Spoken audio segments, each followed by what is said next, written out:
Adorno drew attention to three significant ways in which capitalism corrupts and degrades us.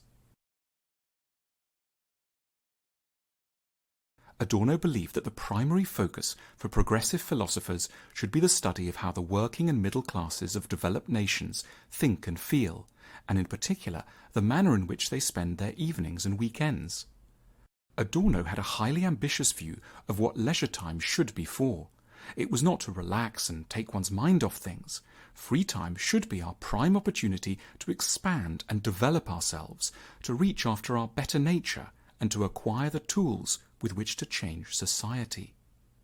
It's a time when we might see films that can help us to understand our relationships with new clarity, or read books that give us fresh insights into politics, or listen to music that gives us courage to reform ourselves and collective life. But in the modern world, Adorno bemoaned that leisure has fallen into the hands of an omnipresent and deeply malevolent entertainment machine, which he called the culture industry. Modern films, TV, radio, magazines, and now social media seemed for Adorno to be almost designed to keep us distracted, unable to understand ourselves, and without the will to alter political reality. So, for example, the news will feed us a mixture of salacious nonsense and political stories that scramble any possibility of understanding the open prison within which we exist. The cinema shows us the adventures of an alien invasion, while the real calamities of our world go unattended. Pop music focuses relentlessly on the emotions around romantic love, suggesting that happiness can only come from meeting one very special person, rather than awakening us to the pleasures of community and of a more broadly distributed human sympathy. We wander through museum galleries, privately unsure what they really mean and why we should care. The culture industry likes to keep us like that, distracted, pliant, confused, and a bit intimidated. Adorno perceptively described Walt Disney as the most dangerous man in America.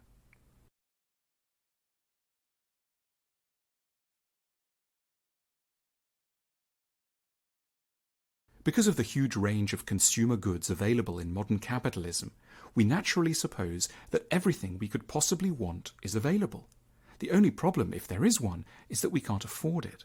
But Adorno pointed out that our real wants are carefully shielded from us by capitalist industry, so that we end up forgetting what it is we truly need and settle instead for desires manufactured for us by corporations without any interest in our true welfare. Though we think we live in a world of plenty, what we really require to thrive, namely tenderness, understanding, calm, insight, community, all these things are in painfully short supply and are utterly disconnected from the present economy. When they're trying to sell us something, advertisers show us the thing that we really want and then connect it to something we don't actually need. So we can see an advert showing a group of friends walking along a beach chatting amiably, or a family having a picnic and laughing warmly together. These adverts show us these things because they know we crave community and connection.